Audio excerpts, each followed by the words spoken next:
Hey fam, I want you to like, share, and subscribe to our YouTube channel, youtube.com/Roland S. Martin. And don't forget to turn on your notifications. All right, let's go to Los Angeles, folks, where Eric Holder, the man charged with the fatal shooting of rapper Nipsey Hussle, appeared in court late yesterday. He was charged with 1 count of murder, 2 counts of attempted murder, and 1 count of possession of a firearm by a felon. Bail was set at $5 million.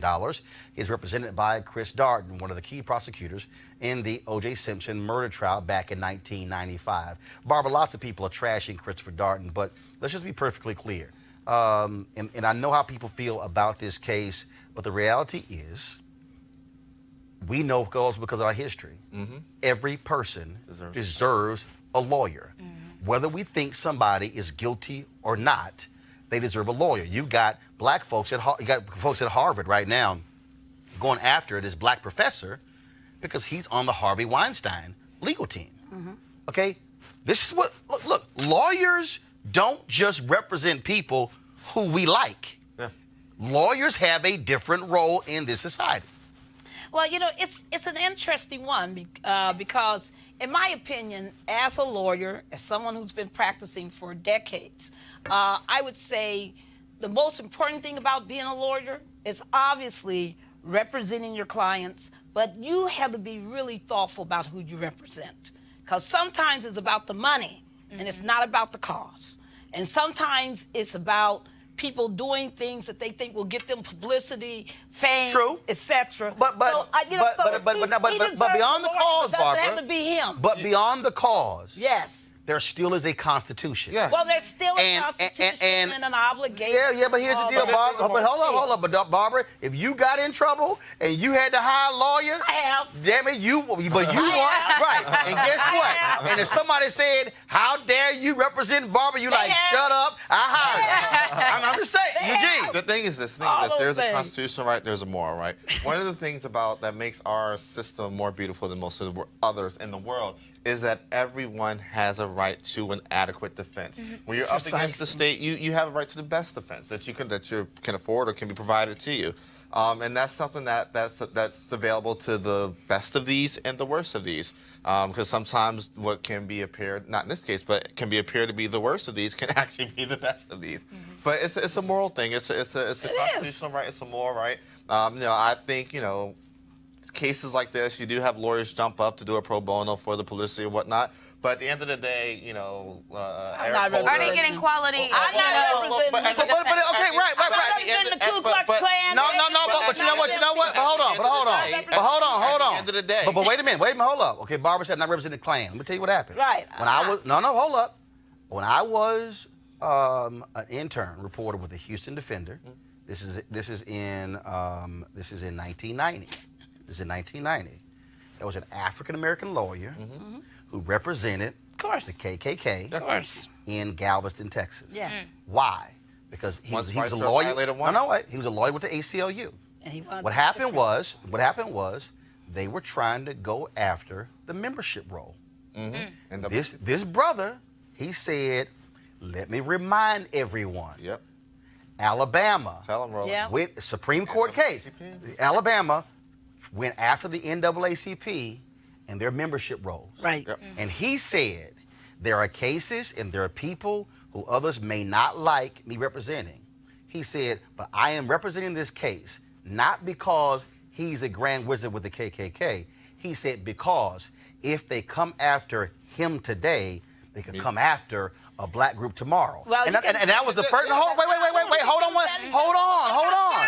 on. Breathe, Barbara. The point I'm making is when you say I never represent KKK.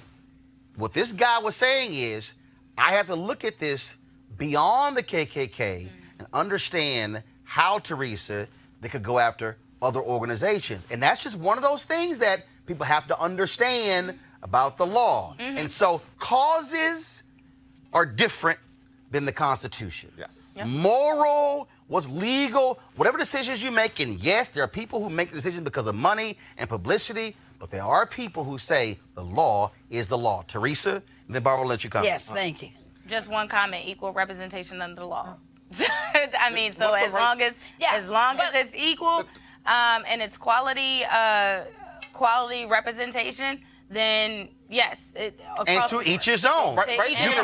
You can decline or accept. You can. And people have the right to criticize. Of course they do. What they do. But the same folks criticizing, when they got their butt in trouble, they be like, damn, I can call Chris Darden. Put it this way. I wish I had an ID. But let me finish. Go ahead. Point. Go. Remember in Charlottesville, the ACLU of good old Virginia stood up and argued for the right for those white supremacists to have their march. Yes. And to do that march. Yes. Afterwards, the ACLU changed their policy because they made a determination that of the use of their resources and their concentration, promoting people who kill people, who terrorize people, was not what they should be doing. Okay. So I just want to make it clear that I'm not angry at the people who are angry at Chris Darden, because I think Chris made a decision, a conscious decision that I would not have made. Got it. But I think that, and I'm not against the principle that everybody's entitled to equal representation, because they are. But I'm just saying, as me, as a lawyer with my values, there's certain things I don't Got it. do. Final comment. And won't do. I'm a libertarian at heart, right? Rights are universal. And the thing is this, once you open the door for rights to be violated, for someone's rights to be violated willingly on one end, it opens it up for the it opens it up for the rights to be violated on another end down the line. I come in and I say, hey, these white supremacists can't have their march, walking down the street peacefully, a peaceful march. Then down the road it comes, hey, you know what? You Black Lives Matter folk we're going to open a violation. It's not a false equivalence. Bottom line is here. I'm going to say it again. Any of y'all watching, you can be mad at Chris Darden all you want to. But if you get your butt in trouble, you're going to hope an attorney says yes. All right, folks, back to our Roland Martin Unfiltered video in just one moment. Calling all HBCU alumni, students, and leaders, enter the Ford Motor Company HBCU Mobility Challenge and win $25,000 for your school. Building on their long-term support of HBCUs, Ford is looking to improve mobility in HBCU communities through innovative solutions. The winning program will receive a grant of up to $25,000 to implement their proposal. The deadline to apply has been extended to April 15th, 2019. Go to this website, FGB.Life, for more information and to apply. Ford goes further in our community. Now back to your Roland Martin Unfiltered video.